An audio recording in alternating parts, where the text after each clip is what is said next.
Hi hello welcome to post 360. నేను మీ మురళీ రాపల్లి.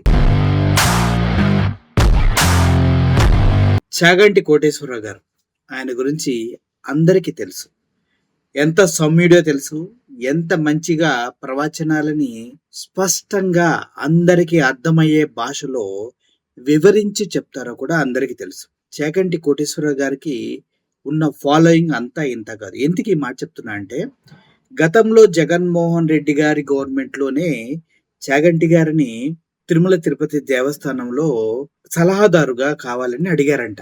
అప్పుడు ఆయన చెప్పిందేంటంటే, "అయ్యా, నాకు 5, 6 నెలలకు సరిపడా బుకింగ్స్ అన్నీ అయిపోయినాయి. పైగా నేను జాబ్ చేస్తూ అవి గూడా చేస్తూ ఉన్నాను. నాకు టైం సహకరించట్లేదని" చెప్పేసి అప్పుడు నేను ఒప్పుకోలేదు. కానీ ఎనీ టైం ఫోన్ చేయండి, నేను మీకు సలహాలైతే ఇస్తాను అని చాగంటి కోటేశ్వరరావు గారు చెప్పారంటూ స్వయాన చాగంటి కోటేశ్వరరావు గారే ఆయన నోటితో ఆయన చెప్పారు ఒక ప్రముఖుల ఇంటర్వ్యూలో. సో ఇదంతా పక్కన పెడితే ఇప్పుడు ఏం మాట్లాడుతున్నారు, ఈ టాపిక్ ఎందుకు ఇటువైపు వెళ్తుంది అంటే, చాగంటి కోటేశ్వరరావు గారిని ఎవరైనా ఎంతగా గౌరవిస్తారో అందరికి తెలుసు. పెద్ద వయస్కులు, దగ్గర దగ్గర 60 సంవత్సరాలు పైబడిన వారు, మంచి ప్రవచనకర్త. తను నడవలేని స్థితి కొద్దిగా కనిపిస్తూ ఉంటుంది. ఎన్నిటికి కారణం ఏంటంటే, తిరుమల తిరుపతిలో ఇప్పుడు సలహాదారుగా చాగంటి కోటేశ్వరరావు గారు క్యాబినెట్ హోదా పదవిలో ఉన్నారు. ఆయనకి క్యాబినెట్ ర్యాంక్ ఉంది. సో ఇటువంటి ర్యాంక్ ఉన్న వ్యక్తుల్ని తిరుమల తిరుపతి దేవస్థానం చాలా ప్రతిష్టాత్మకంగా తీసుకొని, తనకి కావాల్సిన ప్రతిదీ తిరుమల సన్నిధిలోకి రాగానే ఎవరు తనని ఫాలో అప్ చేయాలి, ఎవరు ఎక్కడికి తీసుకెళ్ళాలి, ఆయన షెడ్యూల్ ఎలా ఉంది, ఏ ప్రోగ్రామ్ తర్వాత ఏ ప్రోగ్రామ్ జరుగుతుంది, అన్ని ప్రోగ్రామ్స్ అయిన తర్వాత దర్శనం ఏ టైంకి, ఇలా ఒక టైమింగ్ అనేది ఒక ఫ్లో చార్ట్ ఉంటుంది. ఆ ఫ్లో చార్ట్ ప్రకారం ఆయన దినచర్య తిరుమల సన్నిధిలో ఎటువంటి ప్రాబ్లం లేకుండా జరిగిపోతూ ఉంటుంది. అయితే రీసెంట్గా ఏం జరిగింది అంటే, చాగంటి కోటేశ్వరరావు గారు తిరుమల తిరుపతి దేవస్థానంలో సో అండ్ సో టైంలో ప్రవచనాలు చెప్తారు అంటూ టీటీడీనే ఒక ఇన్విటేషన్ని ముద్రించడం జరిగింది. అది అందరికి పంపించడం కూడా జరిగింది. అదే తడవుగా చాగంటి కోటేశ్వరరావు గారు కూడా ప్రవచనాలు చెప్పే ఉద్దేశంతోనే తిరుమల తిరుపతి దేవుని సన్నిధికి వచ్చారు. అటు నుంచి అటు దర్శనం చేసుకుని మహాభాగ్యం పొందాలని. కానీ ఇక్కడ ఏం జరిగింది, బేసికల్గా గత గవర్నమెంట్లో ఎప్పుడైతే చాగంటి గారు తిరుమల దేవస్థాన సన్నిధికి వస్తారో, ఈఓ గారు కానీ జాయింట్ ఈఓ గారు కానీ వెళ్ళి అకార్డింగ్ టు ప్రోటోకాల్ ఆయన రిసీవ్ చేసుకొని ఆయన యొక్క ప్రోగ్రామ్ ఎలా ఉందో వివరించి, తద్వారా స్టెప్ బై స్టెప్ దాన్ని క్రమంగా జరిగేలా చూసుకునేవారు. కానీ ఈసారి అలా జరగలేదే. ఎందుకు చాగంటి గారిని నిర్లక్ష్యం చేసింది టీటీడీ అని అడిగితే సమాధానాలు ఎక్కడా లేవు. ఆయన program without any intimation cancel చేసేసారు. అంటే షెడ్యూల్ చేయబడి ఇన్విటేషన్స్ ముద్రించి, అది కూడా భక్తులకు అందరికి చేరిన తర్వాత, భక్తులు అక్కడ కూడిన తర్వాత, చాగంటి గారు కూడా అక్కడ ప్రవచనాలు చెప్పడానికి సిద్ధమై వచ్చిన తర్వాత, వితౌట్ ఎనీ ఇంటిమేషన్ ప్రోగ్రామ్ ని క్యాన్సిల్ చేసేయటం జరిగింది. అర్థమైందా మీకు? ప్రోటోకాల్ ప్రకారం ఈఓలు, జేఎన్టీ ఈఓలు కూడా వచ్చి ఆయన్ని రిసీవ్ చేసుకున్నట్టుగా లేదు. ఒక క్యాబినెట్ హోదా ఉన్నటువంటి పదవి కలిగినటువంటి చాగంటి గారిని ఘోరంగా అవమానించారు.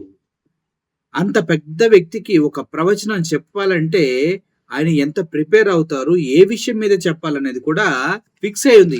ఏ విషయం మీద ప్రవచనాలు చెప్పాలనేది ఉందంటే, నేటి సమాజానికి పురాణాల యొక్క ఇంపార్టెన్స్ ఏంటి, మన మత గ్రంథాలు పురాణాల యొక్క ఇంపార్టెన్స్ ఎంతో ఉంది అనే కాన్సెప్ట్ పైన చాగంటి గారు ప్రసంగించి ప్రవచనాలు చెప్పవలసిన టైంని కిల్ చేసేసి, అక్కడ నుంచి చాగంటి గారికి ఇంటిమేషన్ లేకుండా అక్కడ ప్రోగ్రామ్స్ అన్ని క్యాన్సిల్ చేయటం జరిగింది. ఇది ఎంతవరకు సమంజసం? నేను టీటీడీ చైర్మన్ అయినప్పటే అన్ని రెవల్యూషన్స్ తీసుకొస్తాను, అన్ని సంకీర్ణంగా మార్చేస్తాను, అసలు మామూలుగా కాదు, తిరుమలని ఒక మోడరేట్ చేసి పడేస్తాను, అసలు ఎన్ని మాటలు చెప్పాడు బిఆర్ నాయుడు. కానీ ఇటువంటి గొప్ప వ్యక్తి వచ్చి ప్రవచనాలు చెప్తానికి టైం అన్ని అలాట్ చేసి కూడా క్యాన్సిల్ చేయడంలో చైర్మన్ యొక్క ఉద్దేశ్యం ఏంటి? ఇబ్బంది పెట్టాలని చూస్తున్నారా? లేదంటే చాగంటి గారిని నిర్లక్ష్యం చేస్తూ ఉన్నారా? అనేది సమాధానం చెప్పవలసిన అవసరం ఎంతైనా ఉంది. అయితే ఇందుట్లో చాగంటి గారు అక్కడ ఒక డిపార్ట్మెంట్ ఉంది. ధర్మ ప్రచార పరిషత్ అని. అంటే ధర్మాన్ని ప్రచారించడం కోసం పరిషత్ ఉంది.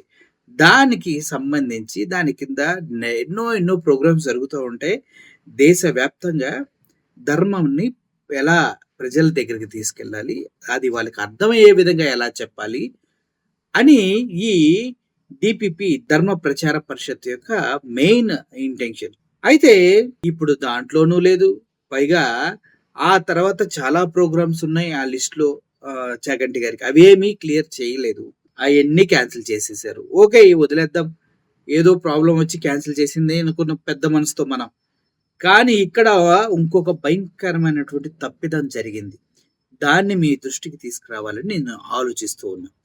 ఎప్పుడైతే చాగంటి గారు గత ప్రభుత్వంలో వైఎస్ జగన్మోహన్ రెడ్డి గారి ప్రభుత్వంలో వచ్చినప్పుడు తిరుమలను దర్శించుకోవటానికి వచ్చినప్పుడు ఈవో గారు, ఆ జాయింట్ ఈవో గారు వచ్చి ఆయన రిసీవ్ చేసుకొని మహాద్వారం పక్కనున్నటువంటి బయోమెట్రిక్ సిస్టమ్ ఉంది. దాని పక్క నుంచి తీసుకెళ్ళి దేవదేవుని దర్శనం చేయించుకొని తీసుకొని వచ్చేవారు. అది పద్ధతిగా ప్రోటోకాల్‌గా ఆయనకిచ్చే విలువగా, అతనికిచ్చే రెస్పెక్ట్‌గా చూసుకునేవారు. కానీ ఇప్పుడేం జరిగింది? చాగంటి గారిని వైకుంఠ ద్వారం దగ్గర నుంచి నడిపించుకుంటూ క్యూ కాంప్లెక్స్‌లు తిప్పుకుంటూ ఎళ్లి అప్పుడు దర్శనం చేయించటం జరిగింది. అంటే ఇక్కడ దర్శనం ఎలా జరిగినా భగవంతుడిది దర్శనమే. దానికి ఎటువంటి సందేహం లేదు. కానీ చాగంటి గారు వయసు రీత్యా అతనికి ప్రోటోకాల్ ప్రకారం ఆయన్ని విఐపి ట్రీట్మెంట్ ఆయనకి జరగాలి. ఎందుకంటే బాధ్యతాయుతమైన పదవి. ఆయన చేస్తుంది ధర్మ ప్రచారము. ఆయన చెప్తుంది ప్రవచనాలు. ప్రజలకి ఎంతో ఉపయోగపడే ప్రవచనాలు చెప్తూ ఉన్నారు. అటువంటి వ్యక్తికి మినిమం కట్టసీ తోటి ఒక వాల్యూ ఉంటుంది. ఆ రెస్పెక్ట్‌ని కాపాడుకుంటూ ఆయన పనులు ఆయన తిరుమల తిరుపతి దేవస్థానానికి వచ్చిన దగ్గర నుంచి వెళ్ళే వరకు చాలా గౌరవప్రదంగా ఆయన చూసుకోవాలి. కానీ అలా చేయలేదే. మహాద్వారం దగ్గర నుంచి వెళ్ళవలసిన వ్యక్తిని వైకుంఠ ద్వారం దగ్గర నుంచి నడిపించుకుంటూ క్యూ కాంప్లెక్స్ నుంచి తీసుకెళ్లి దర్శనం చేయించారు. ఇప్పటికే ఆయన నిజం చెప్పాలంటే ఆ వీడియోస్ చూస్తే కొద్దిగా ఇబ్బంది పడుతూనే నడుస్తూ ఉన్నారు.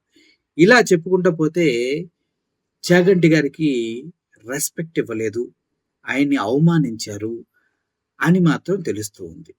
దీనిపైన ప్రతి ఒక్కరూ ప్రశ్నించవలసిన అవసరం ఎంతైనా ఉంది. కొంతమంది మాత్రమే ఇప్పుడు ప్రవచనాలు, మంచి మాటలు చెప్పి ప్రజల్లో దైవత్వాన్ని నింపుతూ ఉన్నారు. దేవుని గురించిన జ్ఞానాన్ని నింపుతూ ఉన్నారు. మన జీవితాలకి మార్గదర్శకాలు ఎలా ఉంటే మన జీవితాలు ఆదర్శంగా ఉంటాయో అనేది వీళ్ళు చెప్పే ప్రవచనాల ద్వారా విని మారిన వాళ్ళు చాలా మంది ఉన్నారు. అటువంటి మహానుభావుడు చాగంటి గారిని ఇంత దారుణంగా, ఇంత ఘోరంగా అవమానిస్తారా అని ప్రశ్నించాలి టీటీడీని. మీరందరూ ముక్త కంఠంతో ప్రశ్నించండి. ఇది తప్పు. ఇంకోసారి ఇటువంటి తప్పు జరగకూడదు. ఆయన పర్మిషన్ లేకుండా ఆయన ప్రోగ్రామ్స్ అన్ని క్యాన్సిల్ చేయకూడదు. ఎట్ ద సేమ్ టైమ్ ఆయనకిచ్చే గౌరవం ప్రకారం, ప్రోటోకాల్ ప్రకారం ఈవోనో, ఒక జాయింట్ ఈవోనో ఆయన రిసీవ్ చేసుకుని దైవ దర్శనం చేయించవలసిన బాధ్యత ఉంది. అంతే కదా, వాళ్ళ కుటుంబ సభ్యులకు అందరికీ కూడా ఆ ప్రోటోకాల్ వర్తిస్తుంది. అర్థం చేసుకోండి. కుటుంబ సభ్యులందరికి కూడా ప్రోటోకాల్ వర్తిస్తుంది. కానీ బిఆర్ నాయుడుకి అయ్యేం తెలియవు. ఈవో శ్యామలరావుకి అయ్యేం తెలియవు. జాయింట్ ఈవో వెంకయ్య చౌదరికి అయ్యేం తెలియవు. ఇష్టానుసారంగా ఇష్టం వచ్చినట్టుగా చేస్తూనే ఉన్నారు. అపశృతుల మీద అపశృతులు జరుగుతూనే ఉన్నాయి. 6 తొక్కిసలాట్లో చనిపోయారు. 47 లడ్డు కౌంటర్ దగ్గర మంటలు చెలరేగాయి. ఒక బస్సు డివైడర్‌ను గుద్దుకొని లోయలో పడబోయి ఆగిపోతే 13 మందికి గాయాలై హాస్పిటల్‌లో చేరారు. ఇంకో 2 బస్సులు గుద్దుకుంటే 40 మందికి గాయాలయ్యి, 3కి హెడ్ ఇంజ్యూరీస్ అయ్యి వాళ్ళు హాస్పిటల్‌లో జాయిన్ అయ్యారు. ఆ తర్వాత మళ్ళీ రూ. 200 టికెట్లు ఏవైతే ఉన్నాయో అవి ఇష్టానుసారంగా ప్రింట్ చేసి బయట వ్యక్తులు నకిలీవి అమ్మేస్తున్నారంటూ ప్రచారం జరుగుతుంది. ఇవన్నిటి మధ్యలో అదీ కాక ఒక చిన్న బాలుడు, 3 సంవత్సరాల బాలుడు తిరుపతి బస్ స్టాండ్ దగ్గర దర్శనానికొచ్చి 2వ అంతస్తు మీద నుంచి కింద పడి మరణించటం జరిగింది. ఇన్ని అనర్థాలు జరుగుతూ ఉంటే ఇటువంటి ప్రవచనకారులు చెప్పే ప్రవచనాల వల్ల కొద్దిగా శాంతి కలుగుతుందని మినిమం సెన్స్ కూడా లేకుండా, అసలు ఇంటిమేషనే లేకుండా అంతా ప్రోగ్రామ్స్ క్యాన్సిల్ చేశారంటే నిజంగా బిఆర్ నాయుడు, శ్యామలరావు, వెంకయ్య చౌదరి అనే వ్యక్తులు టీటీడీలో ఉండటం అనేది పెద్ద ప్రాబ్లమ్. అవునా కదా? సో, వీటన్నిటిని మీరు పెద్ద మనసుతో ఆలోచించి ప్రశ్నించండి. తప్పకుండా మంచి జరగాలని భక్తులందరికీ ఎటువంటి ప్రమాదం జరగకుండా మంచి జరగాలని కోరుకోండి. Thank you for watching this video. I'm Murali signing off. Thank you so much.